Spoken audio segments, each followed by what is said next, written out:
Vaskularni laboratorij Klinike za neurologiju bolnice Sestre milosrdnice svečano je obilježio 3 godine od osnutka.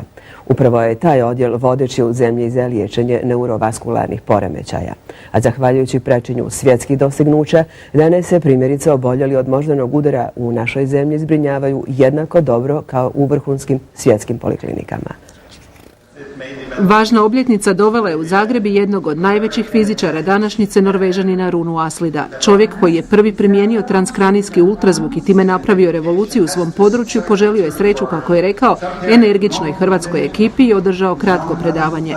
Slušala ga je i Tanja Rundek, nekada znanstvenica upravo u toj klinici, a danas u New Yorku. Sve znanje koje sam stekla ovdje prije 10-15 godina ja sam prenijela tamo i sad zapravo vodim laboratorij po uzoru na laboratorij iz Hrvatske.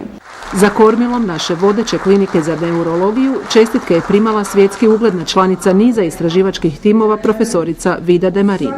Ponosni smo da smo uvijek pratili svjetska dostignuća u doplinskoj dijagnostici i uvijek uspijevali nabaviti najnovije aparate sa suvremenim softverskim programima. U 33 godine zagrebački je laboratorij educirao niz stručnjaka te prenio svoja znanja diljem zemlje.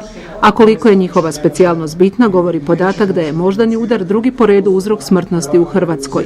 U svijetu od cerebrovaskularnih bolesti godišnje umre gotovo 1 milijun ljudi. Na skupu koji je okupio vrhunske domaće i svjetske stručnjake, akademike, predstavnike resornih ministarstava, najavljeno je i da 12. ožujka počinje tjedan mozga, kada će se građanima više skrenuti pozornost na problem moždanih bolesti.